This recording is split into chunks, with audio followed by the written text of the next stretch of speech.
class T poles and the residue theorem. T1 poles. Let's look at something from the last class when we have a loop integral counterclockwise of a function f of z analytic everywhere divided by z minus a dz, and that gives us 2 pi I f of a from the last class, and that is our Cauchy integral formula. We're going to build on this today. Now consider this part in here, capital F of z, which is the little f of z over z minus a. Little f of z is analytic everywhere.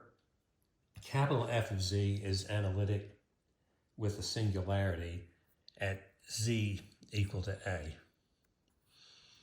So let's look at singularities. Consider a function g of z, which is 1 over z squared plus a squared, where a is real and positive.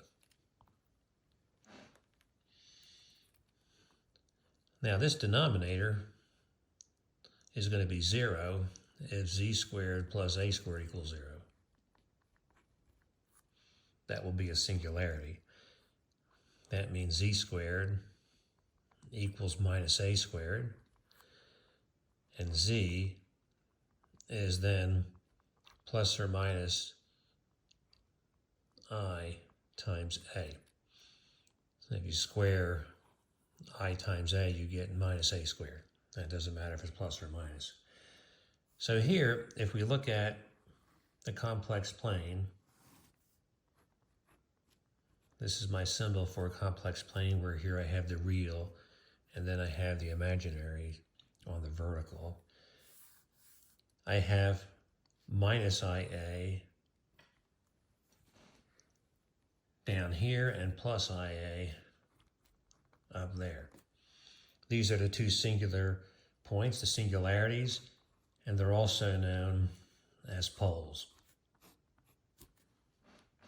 And we can write the z function, where this is transparent, by writing z plus IA times z minus IA. So here, if you multiply this out, you'll get z squared plus a squared, but this reveals the singularities in a very direct way. When z is negative IA, we have trouble, and if z is IA, we have trouble, the two poles. Next section, residue. Now, if we have a function f of z, little f of z, which is analytic everywhere, then if we do a loop integral, we get 0.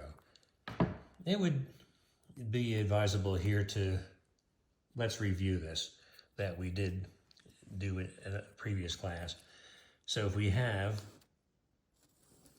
the complex plane,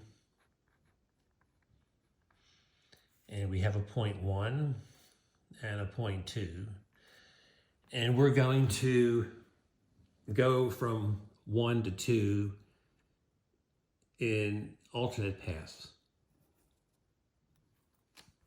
Say this top one, C1, and say the bottom path is C2. Now if we go along C1, f of z dz, that's going to be equal to going along the other path from 1 to 2. And that's because we said that we wanted path independence where the integral would be well defined. See, when you have an integral in the simple case where you have an f of x and dx, you integrate along the x axis. But when you have a complex plane, you can integrate along different paths. So these are the contour integrals. And to get the same result, we found that it would happen if the Cauchy-Riemann conditions were met. And when these are met, we say we have an analytic function.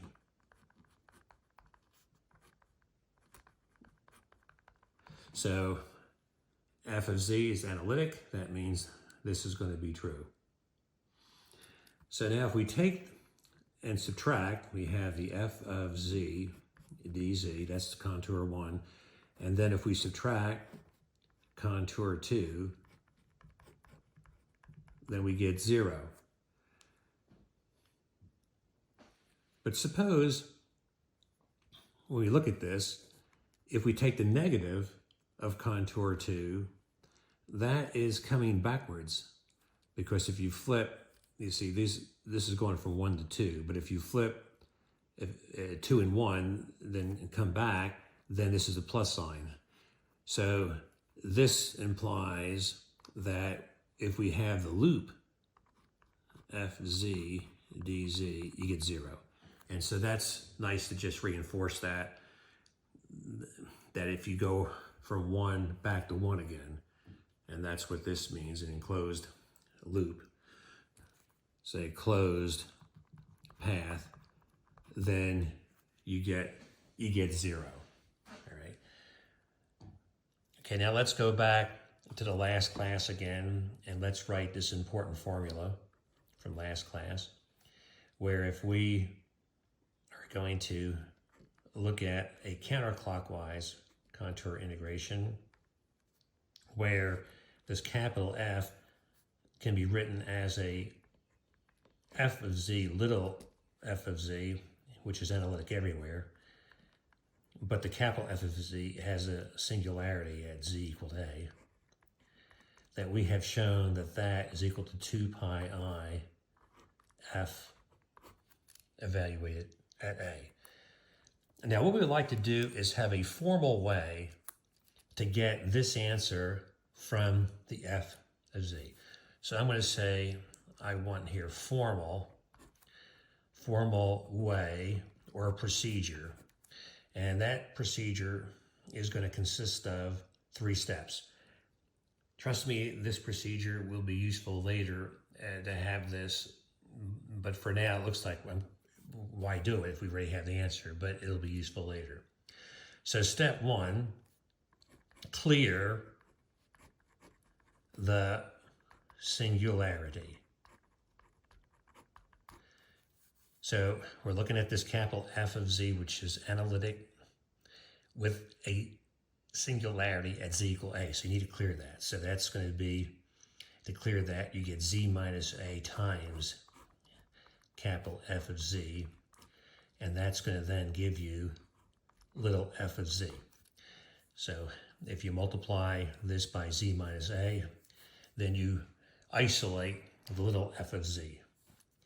Step 2, set z equal to the value at the singular point. So now we can do that since you have simply little f of a. There's no problem with the little f function. And then finally, what we're going to do is multiply by 2 pi I. And that will then give you 2 pi I f of a, which is what we have up here. So that's the procedure. So that means this counterclockwise contour integration of the capital F of z with dz is equal to 2 pi I, and we're going to write this as z minus a. We're clearing things with the f of z, and then we're going to set z equal to a. So this is what the 3 steps basically does here for us. It clears the singularity, sets z equal to a, and then multiply by the 2 pi I. Now this here brings us to the definition of residue. So residue of f of z at the singular point at a is going to be RES, residue of f at a. I'm going to write this as a limit as z goes to that singular point. Z minus a times capital F of z. And the residue is the part that's outside the 2 pi I. So this is the definition of the residue. And then if you want the integral, the contour integral here, capital F of z dz, we would write that as 2 pi I times the residue of f at a. This is the nice result. And that introduces the concept of the residue. So we go now to the next step, which is the residue theorem. The residue theorem. So that's T3. The residue theorem.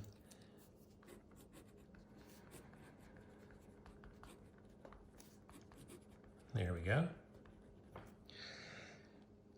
Now for the residue theorem, you might look at this as a leading into the question, what about multiple poles? What about more than one pole? See, we've done the case where we go around one pole. So to get set up to do this, let's first of all look at the case of no poles. All right. So the case of no poles, we would have some kind of loop, contour integration, and there's no poles inside. This is our z complex plane. So therefore, the integration in this case, and we'll say we're doing this capital F of z, and this capital F of z has no poles whatsoever anywhere. So therefore, that's going to be equal to 0. All right. So just to emphasize, this is analytic everywhere. All right. No poles. Now suppose we have the case of one pole. Now we already have analyzed this case, but let's look at it, analyze it again, and make it a little more powerful in terms of our contours. So here, go ahead and get our complex Z plane ready to go. Say we have a pole here. What I'm going to do is draw a circle, but then have a little gap here, and then have a line go up. I'm going to start here. This is my starting point. And then I'm going to go up this way. And then I'm going to take a trip. And when I take this trip, I'm going to eventually come back here and then shoot down back down here, and then go clockwise around the pole, and that's back to my starting point. So I'm really going to start here, and then go this way all the way around, and this pole, say Z naught, and here's my radius R. All right. So let's write the capital F of Z as a little f of Z divided by Z minus Z naught, because this one has the pole. So this has one pole, and there it's explicitly shown. When Z equals Z naught, we have that pole, we have then the singularity, all right? But the path that I have chosen here doesn't go where any pole's inside. In other words, this is an area that I have enclosed where I've avoided the pole. Let's call these path parts by names. Let's say I1, integral 1, is that straight line portion. Say then contour 1 takes me around, and then I2 is this straight line portion. And then this is CR, which is one that has the radius. So that means we have say a total, this is the total path. The total path would have I1 plus C1 plus I2 plus CR. So the I1 is like straight line. C1 is some contour going counterclockwise. And then I2 is reverse of I1 direction. And then this is a clockwise one. These two will cancel when I make that gap smaller and smaller, all right? And that's going to be a key point when that gap closes. So let's look here at writing these out with the integrals. So here's the total path, and that total path is a enclosure. And if I take that f of z dz, that's going to be 0, because in that area enclosed there are no poles, so no problem, get 0. All right, but we can write that out as the four integrals. I1 integral of fz, capital F there, dz, plus this C1 path, that's going to be heading, I'm going to put that little marker there to remind me that's counterclockwise, and that's going to be fz dz, and then plus the I2 is going to be next, and that's not an enclosed one, so no loop there, fz dz, and then the last one, and that's going to be clockwise, is going to be the one that has the radius, and that's f of z, c, dz. All right, so all of this has to be equal to 0, because that's the effective total path. And this will cancel, the straight line one will cancel this straight line one when I let that gap close. But two things happen when that gap closes. These cancel, but then when these points come together, then I do enclose the z naught, all right? So there are the two things, all right? One, when the gap closes, I1 and I2 cancel. And then 2, my contour, now the contour, the loop, does include the pole. All right, because these 2 points, coming together, I'm then essentially doing that. So I'm essentially now going around the pole.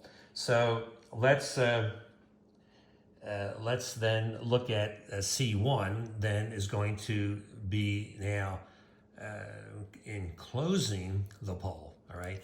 So that does include the pole. That was our C1 that we were looking at before. That now encloses the pole, and that can be any kind of a path. So I'm going to write this down as an enclosure of any. All right. FZ DZ. But notice what this is. When this closes up, then this one here is a result that I know. It's a 2 pi I f of z naught thing, but I'm going here at clockwise, so it's going to be minus. So this one here is going to be a minus 2 pi I times little f evaluated to z naught. All right, and that's basically my formula that we started with at the beginning of class. It's basically this. If I reverse this and go clockwise instead of counterclockwise, just put a minus sign there. And A here is my z naught. So when I have that worked out, I can find that this integral C1 that now does the enclosure, which I'm calling now the enclosure, this will be a minus 2 pi I f of z naught equals 0. And that means any loop that's any really irregular shape or whatever you want it there is 2 pi I f of z naught. Now we knew this was true for that nice circle, but we're saying here now it's true for any integral path that encloses has that pole inside, and that's the main point conclusion for the residue theorem. But we're not finished yet, because we need to do the case of multiple poles where we have more than one. So that's the next step. The next step here, multiple poles. All right, so that's going to take us to the case of multiple poles. So for the multiple pole case, let's come here and look at the Z complex plane. And let's say there's a pole here, and there's a pole over here, and there's a pole down in there. So say like a Z1, say a Z2, and say a Z3. And how might I express that? Well, if I had capital F of Z, an analytic function can be written as here, in this particular case, as an analytic function little f of Z, which is analytic everywhere. And then if I write down Z minus Z1, Z minus Z2, and then here Z minus Z3, you can see that the poles are explicitly shown, the three singularities. So now the trick is, I'm going to do a circle here, leave a little gap. I'm going to do a circle here, leave a little gap, and a circle here, and leave a little gap, all right? And then here, we're going to play the game that we did before. We're going to say start here, and then go up, and then dance around here, some kind of path. Come in here, and then go clockwise. Come out of here, go up into there, go down there and come up. This is going to be clockwise, and then come over to here, and then go down, and that's going to be clockwise. All right. And then if we play the same game as we did before and close these gaps, we'll have the case where we're eating up three poles, and we can then generalize that previous result, say any contour integral fz dz is going to be, let's go ahead and do it with the way we did last time. Last time we subtracted first 2 pi I, residue of the first pole here, Z1, then minus 2 pi I residue at the second pole, and then minus 2 pi I residue at the third pole, and that's all going to be equal to 0. All right. So that means we can write this nice formula that the contour, any contour, loop, f of z dz, is going to be 2 pi I, you bring it on the other side of the equation, and this is going to be the sum of the residues evaluated at each of the singular points. So this is the nice final result. And that you can see that the residue prescription we gave earlier comes in handy, how we can write that in a compact form now. So let's just point out how to do one of the one of these. Let's say if you want the residue of f, let's pick Z2. All right. Then what you have to do is you have to clear this for the singular point Z2. So you multiply. You basically are going to be multiplying by Z minus Z2 times the big F. And if you do that, you will then get Z minus Z1, and you'll get Z minus Z3. That clears it. And then the next step is to put in the value for Z2. So when you do that, that last step, you're going to have F of Z2 divided by, plug in for the Z, Z2, Z2 minus Z1, and Z2 minus Z3. So this is going to be the residue of F, the big F, at Z2. And you do that for the other ones, and you add them all up, and you're good to go. All right, so the last step for today is to do a complex integration, which is what is very, very important for physics and engineering and why we're doing this. And here, T4, complex integration, I'm going to do an example where you already know the answer. So it's going to look like we're doing something much harder than we need to, but the logic is that we want to do an easy case that we know so that we can then master the new technique. And the new technique will be very powerful later in physics and engineering. But for this particular integral, it won't be necessary, but it will be for an educational point of view. I want to do this integral from minus infinity to plus infinity, 1 over 1 plus x squared. And I want to do that using the tools of complex integration. But before I do that, let me just point out that this is our friend related to the arctangent, because if you take the derivative of the arctangent, you get, so I actually get 1 plus x squared.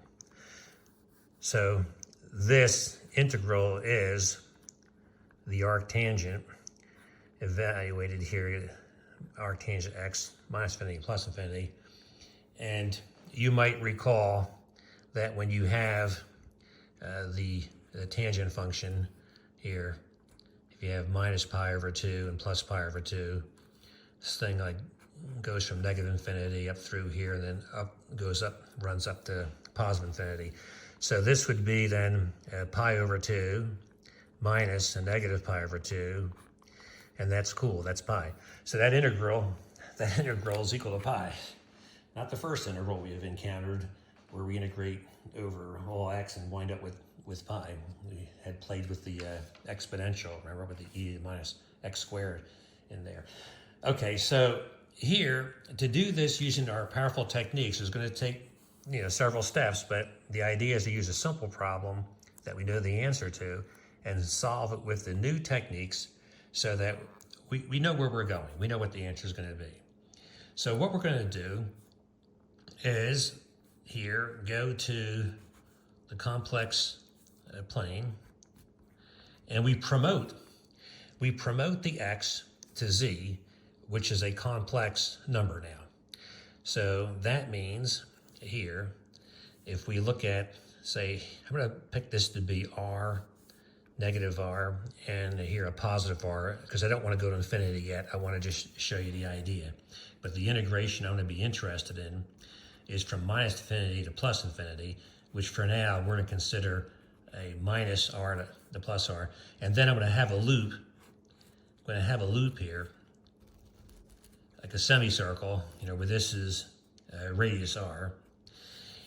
And I'm going to be looking at here going around this loop here, integrating this way and then around the loop of 1 over 1 plus z squared dz. But see, this has two parts. This has the integral I want along the x-axis, and then it has some superfluous other thing that I have to deal with.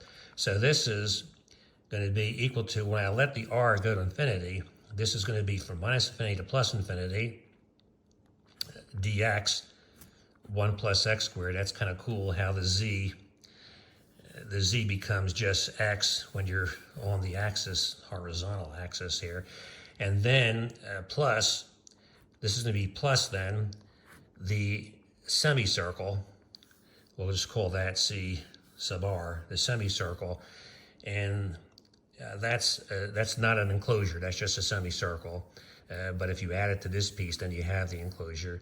This is then dz 1 plus z squared. Now I'm going to show you that this is going to be 0, and then I'm going to have my answer, and my answer is going to be very easily done here because that I have a pole to deal with here. I got two poles.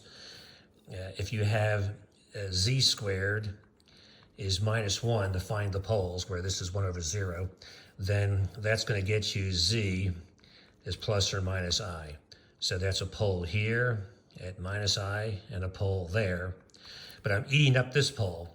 So this integration, where I eat up that pole, I'm going to get my answer really in one line, because that's going to be, if I want to set it up a little bit easier to see, I'm going to extract the poles so you can see specifically how it goes. This is a z plus I, and this is z minus I. So just to write out here, z squared, cross term vanishes, and then it's going to be minus, how this thing works. You have a plus b, and you have a minus b. You get a squared minus b squared. So here you'd have the z is the a, so it's z squared, and then your b is the I. See, it's plus and minus, so that I can square it, you get a -1, but then there's a negative here, so that you're going to get back what you have. So that's the way to see it specifically. And then if I write it where the pole that I'm eating up is visible there, then the f of z is the good stuff. Then this f of z here is going to be 1 over z plus I. That's the good part. All right, that's the part that doesn't blow up. So now I can use my formula with the residue that this is going to be equal to this integral. All right, which is the big integral, but it has more stuff in it. But I'm going to show you this is 0, so that it's going to be my answer. So this is going to be equal to 2 pi I times the residue here. If you look at, let's go ahead and do the big F of x. The big F of x here is equal to the little f of x over z minus I. All right, so we need the residue of the big F at I. All right, but remember the steps. The first step is you clear this to get this little f function, and then you plug in what the z is. So that would be here 2 pi I from the beginning. And then for the residue, I basically am going to be doing little f of I. All right, which is our formula we did before, 2 pi I times f of a. All right, it's the same idea. And since the f of I is 1 over 2i, this is a 2 pi I, 1 over 2i, and the 2 cancels, the I cancels, and guess what? This gives us pi. So we have our answer. But now we have to explain why the other integral vanishes, all right? So let's go ahead and do that. I'll take a few steps here, but trust me that this is very, very powerful later in physics and engineering when we do things. So what about that semicircle? That's what we have to do next. So let's look at this. I of the semicircle, all right, is going to be the CR integration of the dz over 1 plus z squared. And what we're going to do is the trick we did before.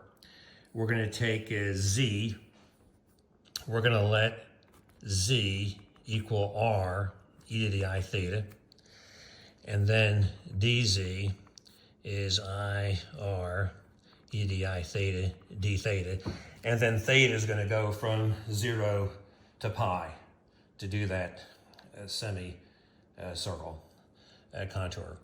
So if we plug this in to basically this equation here, so the integral then becomes CR. We're going to be looking at here dz, this thing up top, IR e to the I theta d theta, that's the dz. And then down here, we're looking at 1 plus z, which is r, times e to the I theta, all right? So we got that. And we're interested, really interested in the limit. So here, this is going to be sent out to infinity. So let's go ahead and do that. We want the limit as r goes to infinity of the CR, the semicircle. And notice when r shoots off to infinity, you can throw away this 1. So here, e to the I theta, that's your cosine theta plus I sine theta, so that's not going to cause any trouble. But when r goes off to infinity, then we can throw away that 1. So when we do that, we'll have here 1 over, all right, one slight mistake. One slight mistake is that this is z has to be squared, all right? So now we're ready to go.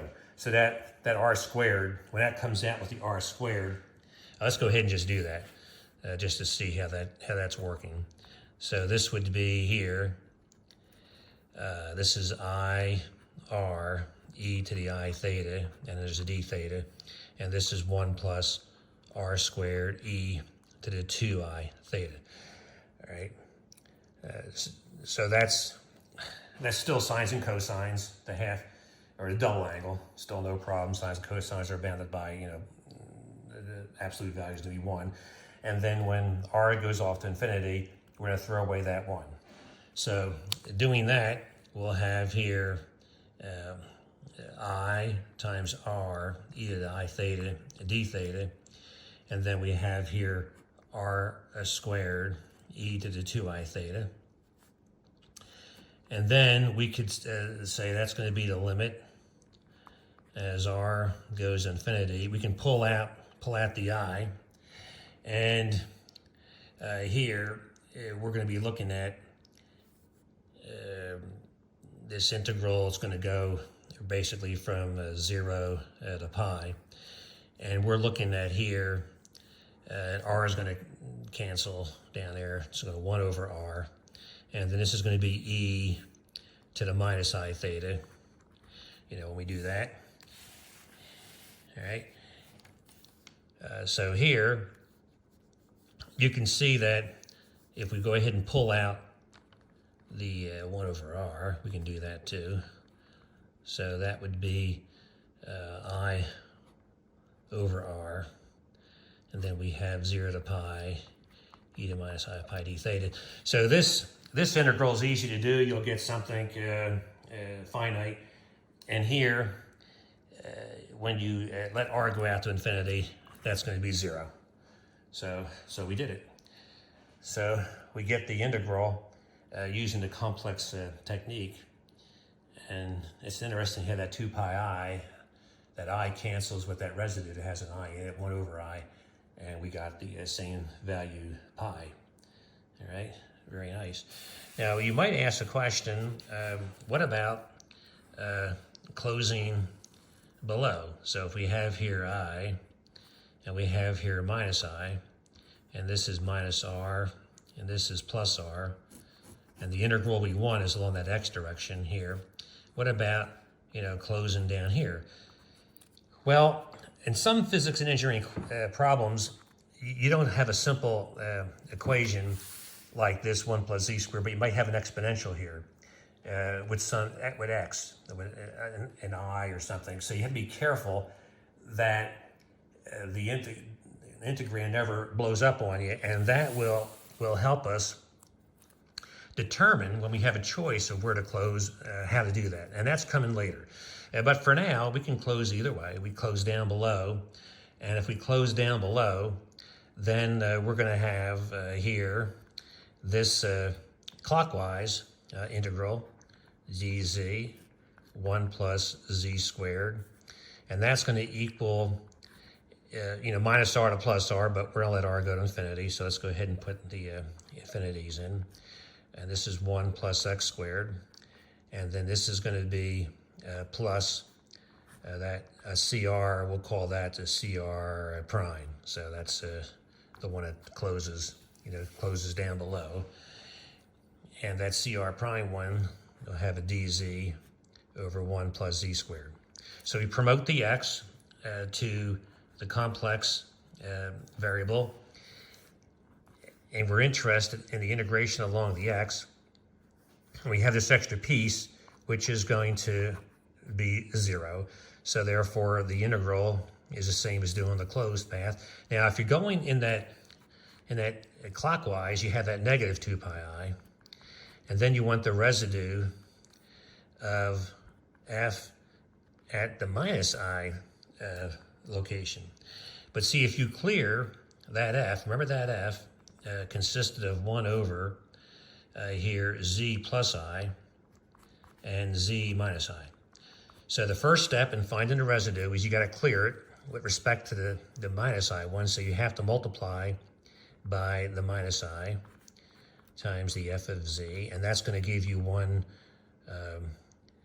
Let's see, if we clear the minus one actually is this one. So you want to multiply by the plus, because this is the one that's causing the trouble. This is where z minus I gives the blow up. So to clear it, you got to multiply by that one. So when you multiply by that one, you get then z minus I, which then serves as your function, little f of z. And then the last step is to plug in the value for z, and here the value for z is going to be minus I. So then you get here, this is going to get you here minus 2, minus 1 rather, over 2i. Because you're going to have here, if this is a minus I, that's a minus 2i down in the denominator. So then when you see this minus sign cancels that minus sign, and that 2 cancels that 2, all right, and that I cancels that I, the pi survives. So the minus sign cancels, the 2 cancels, the I cancels, but the pi survives. So basically you have here minus 2 pi I times a negative 1 over 2i. So this goes, and the i's go, and you get pi. You get the result that we had before. So that's a beautiful application of complex analysis as applied to integration, which is what we need for physics and engineering, and we'll see more of this later. Bye for now.